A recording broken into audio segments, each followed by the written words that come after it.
Saint-Esprit, que ce moment te soit donné au nom de Jésus. Amen. Je vais parler de l'assurance. Assurance, qui est une garantie, une promesse. Pour y accéder, nous avons besoin de conclure un contrat d'assurance. La personne qui acquiert un bien meuble et ou roulant a besoin de faire une assurance, est soumis à une assurance. Vous savez, quand nous parlons de l'assurance, je ne parle pas de l'assurance en tant que confiance, des contrats d'assurance. Quand nous parlons de l'assurance, c'est le remplacement des biens détruits. C'est-à-dire quand ton bien est détruit, on peut remplacer. Quand c'est subutilisé, on peut aussi faire le remplacement. Vous savez, l'assurance nous assure contre les dommages et les préjudices causés volontairement à des tierces. Alléluia. Écoutez-moi bien. Le principe de l'assurance est fondé sur la notion des risques. C'est-à-dire, le principe est fondé sur l'exposition à un danger potentiel. Quand nous conduisons, nous sommes exposés à un danger. Quand nous construisons, quand nous faisons les commerces, nous sommes exposés à un danger. L'incendie, le vol, ainsi de suite.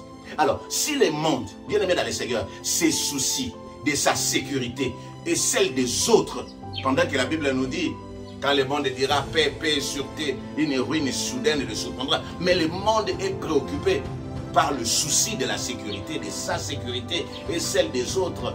Nous venons vous annoncer une meilleure sécurité. Nous venons vous annoncer une meilleure sécurité, c'est-à-dire l'assurance avec Jésus-Christ. Aimé dans le Seigneur, pour être assuré en Jésus-Christ, que devons-nous faire? Premièrement, accepter Jésus-Christ comme Seigneur.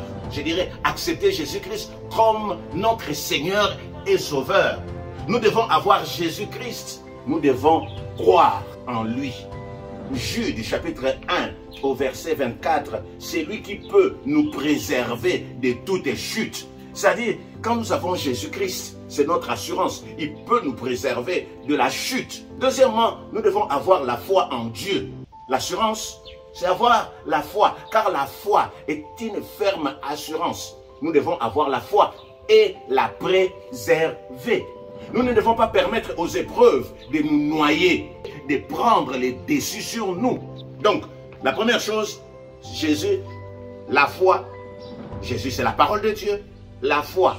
Troisièmement, nous devons poser des actes. C'est vrai, je ne prêche pas le salut par les œuvres, mais la Bible dit, la foi sans les œuvres, elle est morte. Quand nous posons des actes, Dieu nous les rendra. C'est pourquoi nous devons nous occuper de l'œuvre de Dieu, ainsi que de nos prochains. Notre prochain, c'est cette personne que nous ne connaissons même pas.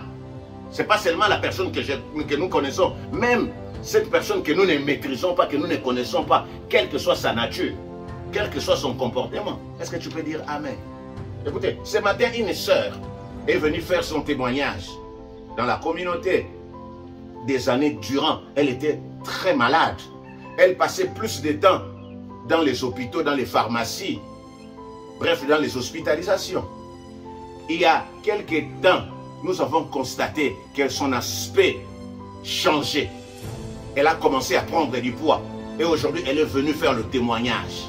Donc, elle s'est donc engagée à chercher sa sécurité depuis plusieurs années. Hôpital, assurance maladie, ainsi de suite. Mais le Seigneur lui a dit de chercher la sécurité ailleurs. Elle a choisi maintenant de chercher Jésus-Christ.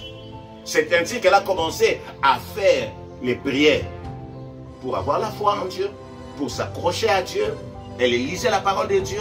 Elle a appris à méditer la parole de Dieu et surtout à poser des actes de foi. Elle a commencé à faire des offrandes chaque fois pour sa sécurité. Elle a commencé à faire des offrandes pour ses enfants, pour toute sa famille, pour ses biens et même pour son entourage. Mais si elle a décidé de prendre l'assurance avec Jésus, c'est parce que dans sa marche avec Dieu, le Saint-Esprit lui a dit, vous faites les assurances du monde en oubliant que la meilleure assurance est celle que nous faisons avec Jésus-Christ. Amen. Amis très chers, le Saint-Esprit a enseigné à notre sœur Et il lui a donné la procédure à suivre. Et elle a obéi. Dieu peut nous donner la procédure, mais l'obéissance à Dieu, c'est ce qui permet à ce que les grandes choses arrivent. Notre sœur a obéi. Depuis qu'elle a commencé à faire ses offrandes, elle ne tombe plus malade. Je disais, l'assurance, c'était d'abord croire en Jésus-Christ. 2, avoir la foi. Et puis poser des actes, faire des offrandes. Vous savez, dans ce monde, nous parlons des assurances des personnes. L'assurance sur la vie humaine. Il y a aussi des assurances des dommages de biens. Dans les assurances des dommages de biens, il y a les assurances des responsabilités civiles familiales, des dommages causés pour les véhicules. Alors, le Seigneur a enseigné à notre sœur qu'elle devait aussi faire les assurances des personnes et des biens. Elle a commencé à faire les assurances pour sa sécurité, c'est-à-dire à chaque fois elle venait dans la maison de Dieu pour offrir à Dieu une offrande. Elle venait dans la maison de Dieu quand il y avait un souci. C'est elle qui a amené le micro. C'est elle qui a acheté la peinture. Quand il y avait des problèmes, c'est elle, elle était là. Elle a fait ça pour elle. Elle faisait cette assurance pour ses enfants, pour ses biens. Elle a même fait les assurances pour les personnes de son quartier. Des personnes qui vivaient autour de sa maison. C'est ainsi qu'elle a décidé de prier pour ces gens-là, de faire des offrandes pour le salut des personnes qu'elle ne connaissait pas. C'est-à-dire que c'était pour tous les quartiers.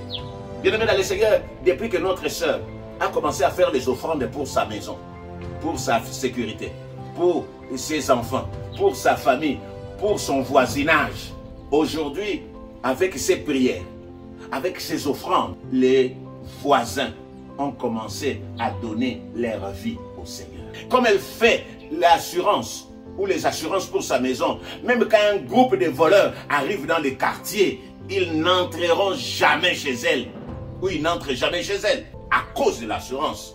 C'est vrai, nous prions. La nature elle-même doit nous enseigner. Si le monde fait les assurances chaque année, renouvelle leurs assurances des véhicules, assurance bateau, assurance, nous aussi, nous devons nous occuper de l'œuvre de Dieu. Accepter Jésus, c'est bien, mais nous devons poser des actes, s'occuper des orphelins, des pauvres. En le faisant, bien aimé, c'est une assurance.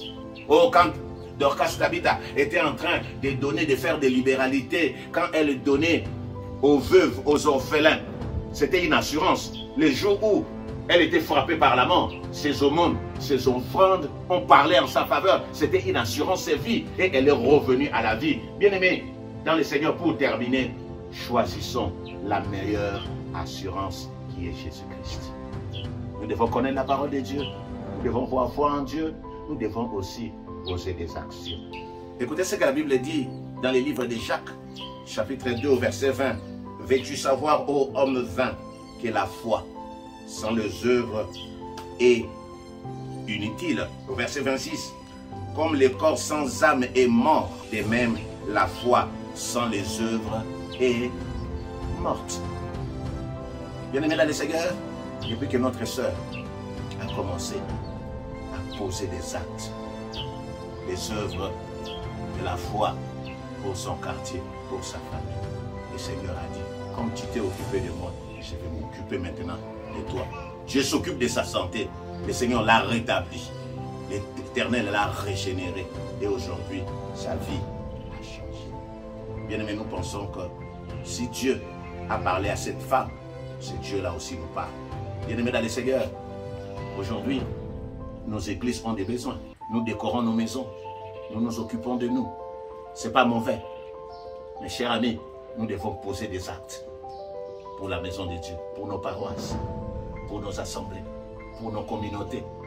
En le faisant, c'est une assurance. C'est vrai, nous prions. Dieu n'a pas besoin de notre argent, de toute façon. Dieu n'a pas besoin de nos ampoules, de nos micros. Mais l'œuvre de Dieu a besoin de cela. Si nous le faisons, c'est Dieu-là s'élèvera et il va opérer des miracles dans nos vies.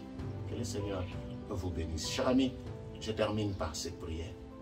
Si tu n'as pas encore accepté Jésus-Christ comme Seigneur et Sauveur, tu vas dire, cher Dieu, je viens à toi. Je t'accepte comme Seigneur et Sauveur. Prends la direction de ma vie. Au nom de Jésus.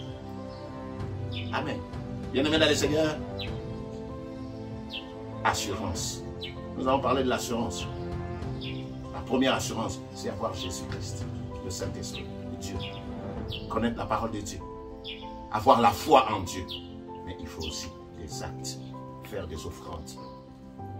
Le monde est en train de faire des sacrifices, de sacrifier pour l'ennemi, mais nous devons aussi faire des sacrifices pour la conversion de nos quartiers. Au lieu de les condamner en enfer, au lieu de les condamner à la mort, nous devons faire des sacrifices, prier pour eux, et puis poser des actes. Tu dis, Seigneur, je t'ai amené ce micro pour la conversion de ces soulards qui habitent mon quartier.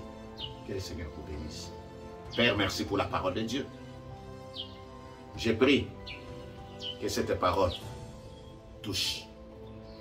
Je détruis toute interférence au nom de Jésus. Que la grâce de Dieu soit avec nous. J'ai ainsi prié. Amen. Que Dieu vous bénisse abondamment. Merci.